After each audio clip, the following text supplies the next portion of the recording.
샬롬, 귀하고 복된 아침입니다. 가정에서 함께하는 예배 8월 9일 월요일입니다. 오늘의 잠언 9장을 먼저 읽고 오늘 하루를 시작하길 원합니다. 저와 함께 잠언을 보았으면 좋겠습니다. 잠언 9장입니다. 제가 봉독합니다. 지혜가 그의 집을 짓고 7기둥을 다듬고 짐승을 잡으며 포도주를 혼합하여 상을 갖추고 자기의 여종을 보내어 성중 높은 곳에서 불러 이르기를 어리석은 자는 이리로 돌이키라. 또 지혜 없는 자에게 이르기를 너는 와서 내 식물을 먹으며 내 혼합한 포도주를 마시고 어리석음을 버리고 생명을 얻으라. 명철의 길을 행하라 하느니라. 거만한 자를 징계하는 자는 도리어 능력을 받고 악인을 책망하는 자는 도리어 흠이 잡히느니라. 거만한 자를 책망하지 말라. 그가 너를 미워할까 두려우니라. 지혜 있는 자를 책망하라. 그가 너를 사랑하리라. 지혜 있는 자에게 교훈을 더하라. 그가 더욱 지혜로워질 것이요 의로운 사람을 가르치라. 그의 학식이 더하리라. 여호와를 경외하는 것이 지혜의 근본이요 거룩하신 자를 아는 것이 명철이니라. 나 지혜로 말미암아 내 날이 많아질 것이요 내 생명의 해가 내게 더하리라. 내가 만일 지혜로우면 그 지혜가 내게 유익할 것이나 내가 만일 거만하면 너 홀로 해를 당하리라.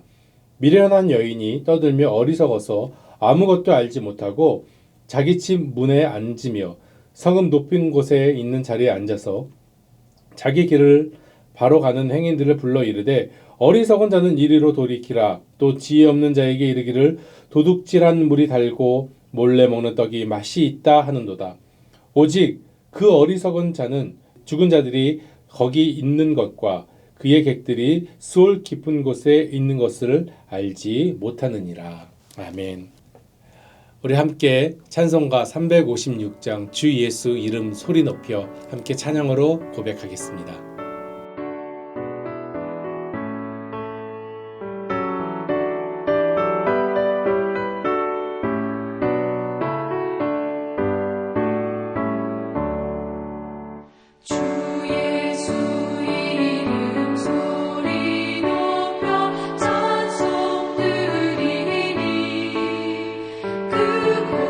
거룩하고 그 신령과 멀리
기도하겠습니다.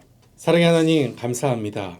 여호와를 경외하는 것이 지혜의 근본이라고 이 시간 저희가 고백하며 나아갑니다. 하나님 먼저 저희가 세상의 많은 지식들 가운데서 먼저 여호와를 알 수 있도록 여호와를 아는 경외하는 지식을 먼저 겸비할 수 있도록 인도하여 주시옵소서. 사랑의 하나님, 우리의 삶을 하나님께 올려드립니다. 날마다 영적으로 싸울 때에 우리가 찬양한 것과 같이 우리의 대장 되신 예수님이 우리의 삶을 이끌어 주시어서 온전히 예수님만 바라보며 따라가며 승리할 수 있도록 인도하여 주시옵소서. 사랑의 하나님, 우리에게 육적인 건강함을 허락하시길 원합니다. 또한 영적인 강건함도 허락하시길 원합니다. 그래서 말씀을 통하여서 하나님과 동행하는 기쁘고 복된 날 될 수 있도록 주여 인도하여 주시옵소서. 10년 골수를 쪼개는 말씀이 저희들 가운데 삶 가운데 10년 가운데 있기를 원하오니 주여 인도하여 주시옵소서. 감사하며 살아계신 예수님의 이름으로 기도드렸습니다. 아멘. 이 시간 함께 나눌 말씀은 사사기 3장 12절로 31절까지에 있는 말씀입니다. 사사기 3장 12절로 31절에 있는 말씀 저와 함께 보도록 하겠습니다. 제가 봉독합니다. 이스라엘 자손이 또 여호와의 목전에 악을 행하니라. 이스라엘 자손이 여호와의 목전에 악을 행함으로 여호와께서 모압 왕 에글론을 강성하게 하사 그들을 대적하게 하시매 에글론이 암몬과 아말렉 자손들을 모아 가지고 와서 이스라엘을 쳐서 종려나무 성읍을 점령한지라. 이에 이스라엘 자손이 모압 왕 에글론을 18해 동안 섬기니라. 이스라엘 자손이 여호와께 부르짖음에 여호와께서 그들을 위하여 한 구원자를 세우셨으니 그는 곧 베냐민 사람 게라의 아들 왼손잡이 에웃이라.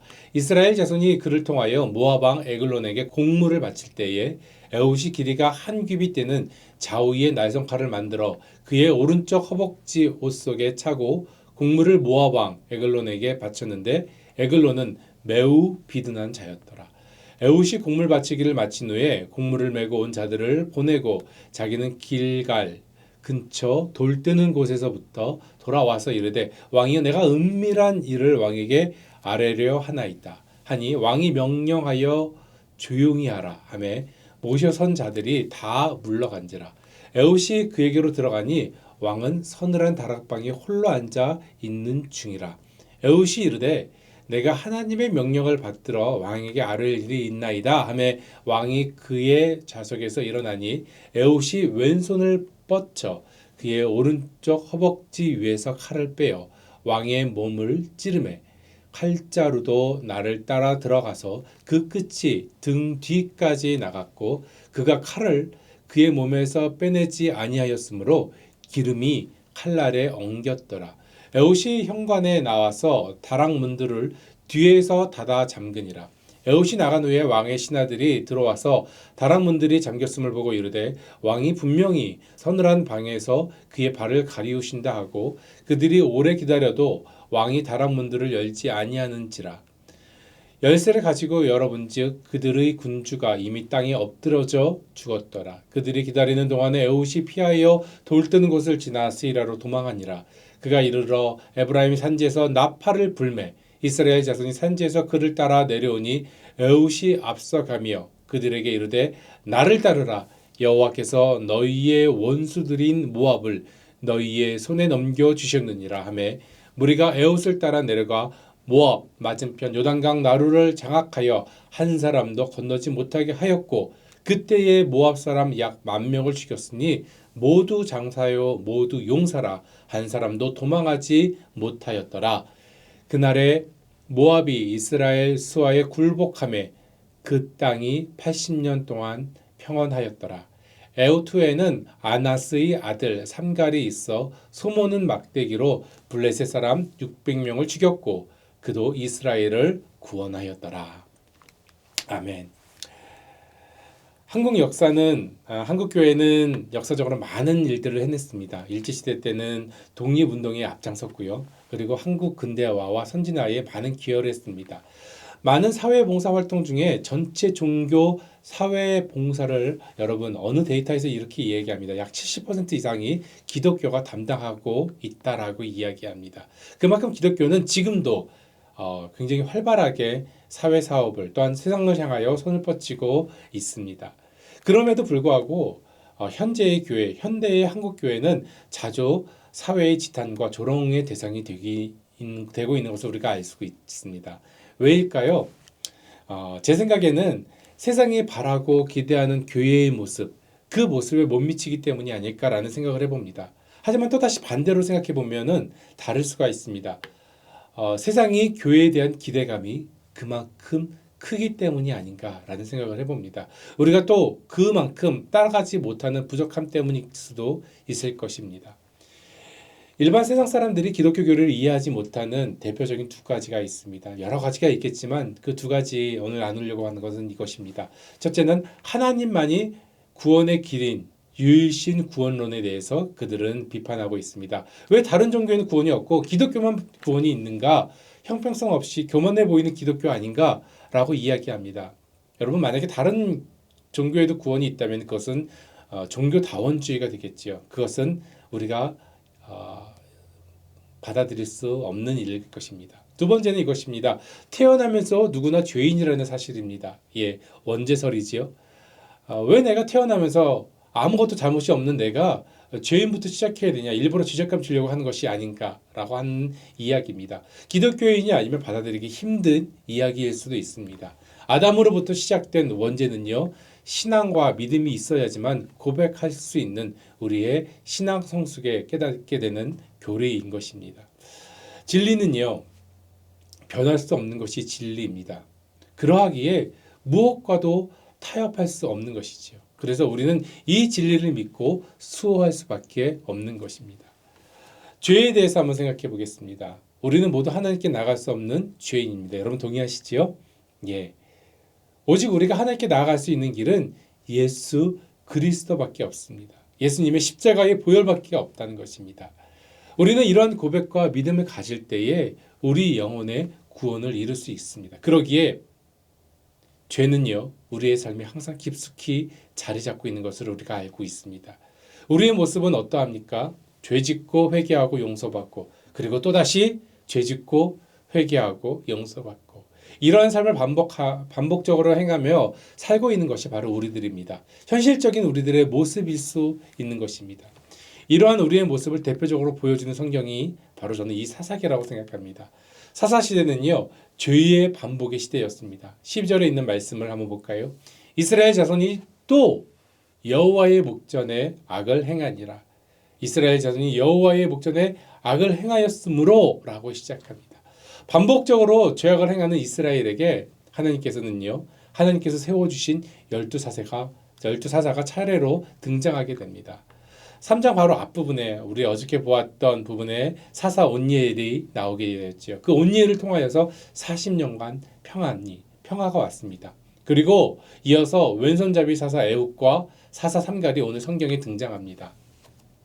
사사시대는 2장에서 본 것과 같이 하나님의 뜻을 따르지 않고 자신의 소견에 좋은 대로 이방인과 화친하고 종으로 삼고 또 자녀를 결혼시키며 그들의 우상인 바알과 아스타롯을 섬기던 악행의 시기였습니다.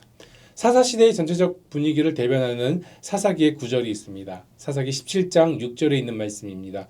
그때에 이스라엘의 왕이 없으므로 사람마다 자기 소견에 옳은 대로 행하였더라. 또한 21장 25절이지요. 그때 이스라엘의 왕이 없으므로 사람이 각각 그 소견에 옳은 대로 행하였더라. 외의 말씀들과 같이 사사시대에는 사람들이 각자 자기 옳은 소견대로 행하였는데 그 이유에 대해서 그들은 왕이 없었기 때문이라고 이유를 대고 있습니다. 자기들이 옳은 대로 행하던 세상입니다. 여러분 요즘 세상 좀 비슷하지 않나요? 현대의 포스트모더니즘과 좀 비슷한 것을 동일한 것을 보게 됩니다. 영원 불멸의 진리이신 하나님, 그것과 나름대로 의미가 있으니 진리이다. 이것도 진리이다. 라고 이야기하는 두 개의 다른 부류를 볼 수가 있습니다. 이전에는 하나님의 그 말씀만이 진리였다는 것이 사사시대에는요, 자기 소견대로, 자기 뜻대로 행하면 이것도 진리라고 생각하는 시기로 변화된 것입니다. 사랑하는 성도 여러분, 각자 이유를 붙이고 나름대로 진리를 만들어 따르는 것, 이것은 바로 절대자이신 하나님 앞에 분명 죄이고 우리가 만들어낸 우상인 것입니다. 요한복음 8장 32절에 예수님께서 이렇게 말씀하셨습니다. 진리를 알지니 진리가 너희를 자유롭게 하리라. 이 진리는요, 오직 하나님이십니다. 하나님의 말씀이십니다. 그리고 그의 아들 독생자 예수 그리스도이심을 우리가 믿고 나가기를 주님의 이름으로 소망합니다. 사사시대는 출애굽 3세대 이후의 모습입니다. 1세대는 하나님의 능력을 직접 보았으나 광야에서 죽었고요. 물론 여호수아와 갈렙은 제외하겠지요. 2세대는 꿈에 그리던 가나안에 들어갔으나 많은 전쟁으로 지쳐 있었습니다. 1세대와 2세대, 그들은 하나님의 손과 그 능력과 권능을 직접 목도한 자들입니다. 그렇다면 그들은 자신들의 삶에서 자신들의 호흡 속에서 역사하신 하나님을 그 자녀들에게 잘 전해야만 했었습니다. 하지만 오늘 성경을 보면서 사사기를 보면서 그들은 자녀들에게 하나님의 능력을 올바르게 전하지 않은 것 같습니다. 3세대 이후의 백성들은요, 오늘 성경에 나온 것과 같이 자기 소견대로라고 하는 치명적인 죄를 행하게 된 것이지요. 그러면서 뭐라고 변명합니까? 왕이 없어서라고 변명을 내려놓습니다. 그러므로 신앙은 유산이 참 중요하다고 생각합니다. 신앙의 유산은 참 중요합니다. 우리가 잘 믿는 거 중요하지요. 하나님의 나라를 향하여 우리의 믿음과 열심이 참 중요합니다. 그리고 가져야 할 신앙과 믿음의 책임도 있는 것을 우리는 이 시간 알 수 있습니다. 그 중에 믿음의 유산 정말 중요한 것 같습니다. 내 자녀에게 올바른 신앙과 믿음을 계승하는 것입니다. 출애굽 1, 2세대가 철저하게 믿음의 유산을 전수하였다면 여러분 어땠을까요? 더 철저한 신앙으로 자녀들에게 말씀을 심어주었다면 바알과 아스타롯에게 절하는 그러면서 섬기는 이스라엘은 되지 않았을 것입니다. 본문 사사기에서 죄를 반복하는 백성은 하나님의 고민거리라고 저는 생각을 해보았습니다. 고민하시는 하나님, 여러분 생각해 보셨습니까? 하나님이 고민하신다는 거. 우리가 때때로 하나님을 고민하게 만들고 있지 않습니까? 우리들의 생각과 우리들의 행동이 하나님의 고민거리가 되지 않습니까? 하나님을 고민하게 만들면 안 될 것입니다. 이전처럼 죄악과 악행을 행하였을 때 물로 심판하시겠습니까? 아니요.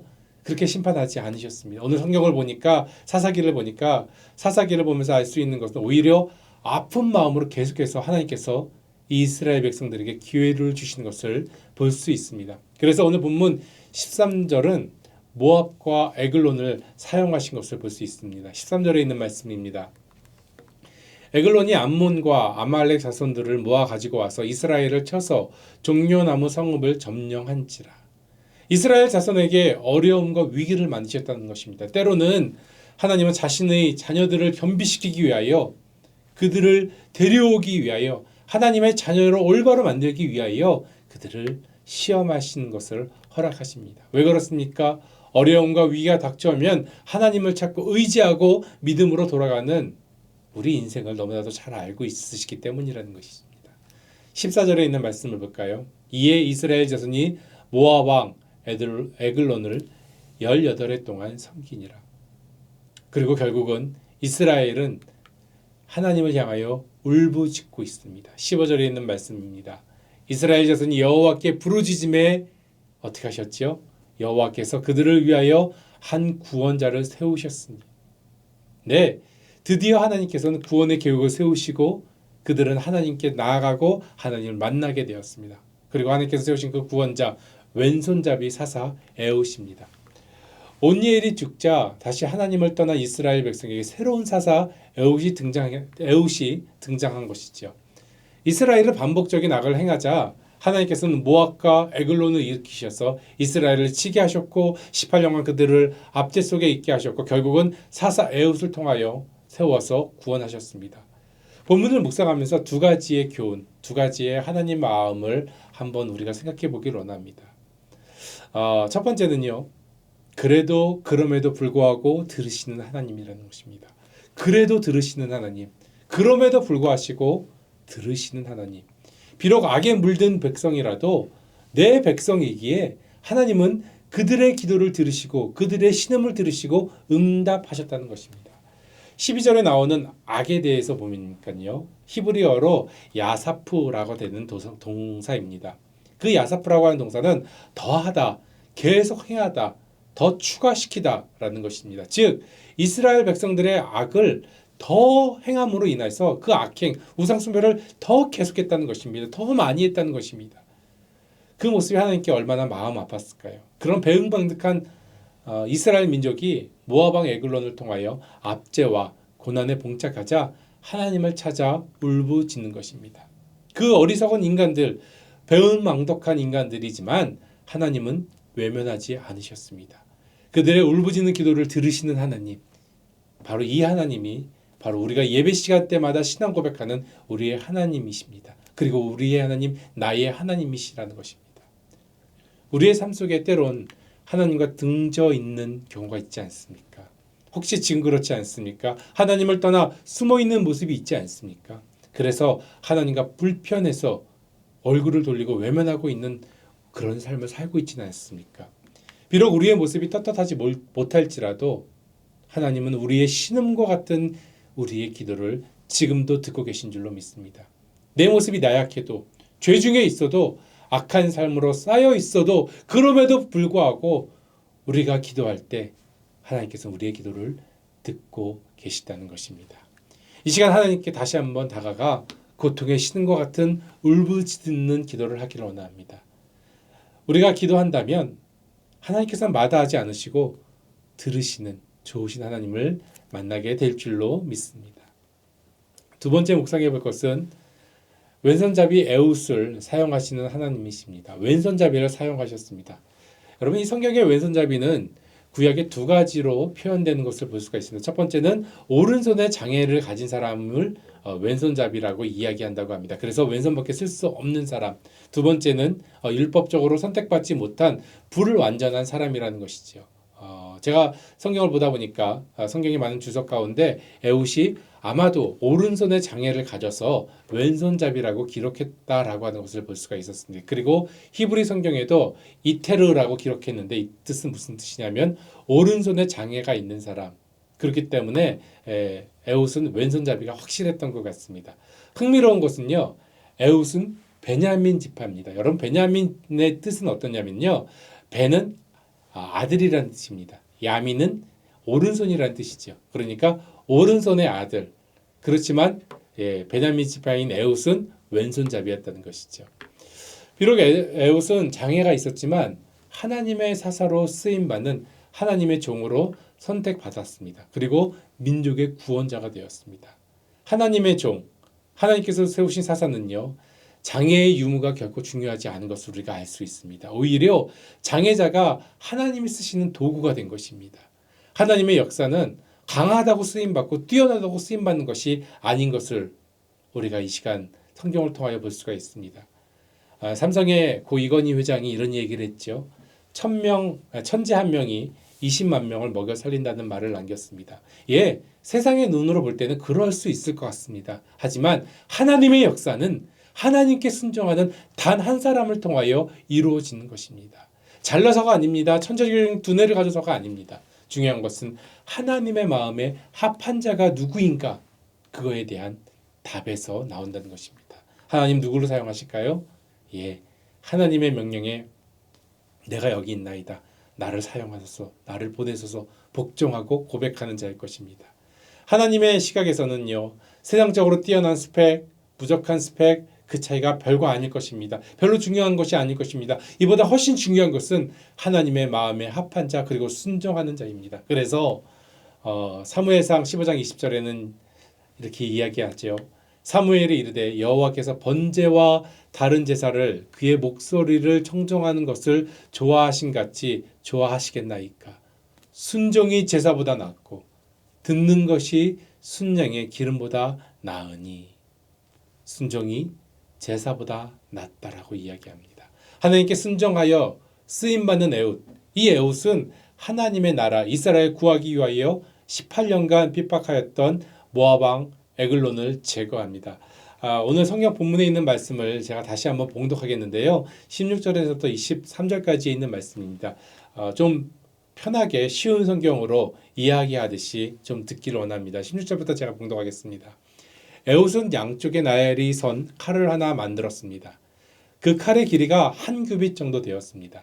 그는 그 칼을 오른쪽 허벅지 옷소득에 차고 모압 왕 에글론에게 가서 그가 바치라고 한 물건을 전했습니다. 에글론은 매우 뚱뚱한 사람이었습니다. 에훗은 에글론에게 물건을 바친 후에 그 물건을 싣고 왔던 사람들을 돌려보내고 자신은 길갈성 근처 채석장이 있는 곳을 지나다가 다시 돌아와서 에글론에게 말하였습니다. 에글론 왕이여, 왕께 전할 비밀스러운 말씀이 있습니다. 그러자 에글론 왕이 신하들에게 조용히들 하여라라고 얘기하였습니다. 그리고 그들을 방에서 내보냈습니다. 에훗은 에글론 왕에게 가까이 갔습니다. 에글론은 꼭대기에 있는 서늘한 다락방에 혼자 앉아 있었습니다. 에훗은 하나님께서 왕에게 전하라고 하신 말씀이 있습니다 하고 말했습니다. 이 말을 듣고 왕이 자리에서 일어섰습니다. 에훗은 오른쪽 허벅지에 차고 있던 칼을 왼손으로 빼서 왕의 배를 깊게 찔렀습니다. 칼자루까지 몸 안에 들어갈 정도로 에글론의 배에 칼이 깊이 박혔습니다. 그리고 칼끝은 에글론의 등 뒤까지 나왔습니다. 왕의 몸속 기름이 칼과 함께 엉키었습니다. 에훗은 에글론의 몸에서 칼을 빼내지 않았습니다. 에훗은 방에서 나와 문을 잠갔습니다. 에훗이 그곳을 떠나자마자 신하들이 돌아왔는데 문이 잠겨 있었습니다. 신하들은 왕이 용변을 보고 있는 줄로 생각하고 오랫동안 기다렸습니다. 그래도 왕이 문을 열지 않자 신하들이 이상하게 생각하였습니다. 그래서 열쇠를 구해 문을 열어보니 왕이 죽은 채 바닥에 쓰러져 있었습니다. 한편 신하들이 왕이 문을 열기를 기다리고 있는 동안 에훗은 몸을 피해 채석장을 지나 스이라로 갔습니다. 스이라에 이르러서 에훗은 에브라임 산지에서 나팔을 불었습니다. 이스라엘 백성은 그 나팔 소리를 듣고 에훗을 앞장 세워 언덕을 내려왔습니다. 에훗이 말했습니다. 나를 따르시오. 여호와께서 우리를 도우셔서 우리의 적인 모압 백성을 물리치게 해 주셨소. 그러자 이스라엘 백성은 에훗의 뒤를 따랐습니다. 이스라엘 백성은 요단강 나루를 차지하고 모압 사람 중 한 사람도 요단강을 건너가지 못하게 했습니다. 이스라엘은 강하고 힘센 모압 사람 1만 명 정도를 죽여서 아무도 도망치지 못하게 하였습니다. 그날 모압이 이스라엘에게 항복하자 이스라엘 땅에 80년 동안 평화가 임했습니다. 이스라엘은 비록 악행함으로 모압 왕 에글론의 압제로 18년간의 노예의 삶을 살았지만 하나님께 울부짖고 그 울부짖음을 들으시는 하나님의 은혜로 왼손잡이 사사 에훗을 통하여 승리하게 하시고 이스라엘에게 80년간 평안함을 보내게 하셨습니다. 하나님은 하나님의 자식, 하나님의 자녀, 내 백성을 향한 하나님의 마음을 우리는 이 성경을 통하여 볼 수 있습니다. 죄로 인해서 고통받은 시간은 18년이었지만 용서받아 회복시켜 주신 시간은 80년의 평화의 시간을 하나님께서 인도하셨습니다. 이것이 하나님의 마음인 것입니다. 18대 80의 의미입니다. 비록 한때 죄악에 물들어 있는 심판의 대상이 되어서 18년간 압제당했지만 내 백성의 울부짖음을 들으시고 내 사랑하는 백성에게 더 크고 좋은 기세월 80년을 길게 주셨다는 것입니다. 사랑하는 성도 여러분, 18대 80을 기억하시길 바랍니다. 18년은 80년에 비하면 결코 긴 세월은 아닐 것입니다. 우리의 삶에 어두운 세월이 있었더라도 하나님께 울부짖고 기도하면 들으시는 하나님께서 우리의 세월을 기쁨의 80년, 자유의 80년으로 채워주실 줄로 믿습니다. 우리가 비록 나약하고 미련하여 인생에 많은 장애를 가질지라도 하나님의 쓰임이 되면 왼손잡이 에훗과 같이 세상을 바꾸는 인생이 될 것으로 믿습니다. 중요한 것은요, 하나님을 향하여 부르짖는 자의 모습, 그리고 하나님의 손에 쓰임받는 자의 모습인 것입니다. 오늘도 하나님을 향하여 부르짖어 하나님의 쓰임이 되는 귀하고 복된 인생 되시기를 주님의 이름으로 축원드립니다. 함께 기도하겠습니다. 사랑의 하나님, 우리가 기도하시는 죄를 범하지 않게 하기를 원합니다. 우리가 부르짖음으로 하나님의 역사를 이루어 나가기를 원합니다. 에훗과 같이 하나님께서 쓰시고자 할 때 쓰임 받는 하나님의 복된 자녀 되게 하여 주시옵소서. 비록 우리의 인생이 우리의 육체가 우리의 마음이 부족할지라도 하나님께서 쓰시고자 할 때 쓰임 받는 귀하고 복된 인생들 되게 하여 주시어서 하나님의 아름답고 귀한 하나님의 나라를 위하여 쓰임 받는 귀하고 복된 자들 되게 인도하여 주시옵소서. 오늘도 주님과 동행하길 원합니다. 우리의 손 붙잡아 주시옵시고 주님과 동행하는 귀하고 복된 날 되게 인도하여 주시옵소서. 감사하며 살아계신 예수님의 이름으로 기도했습니다. 아멘. 계속해서 기도로 나아가겠습니다.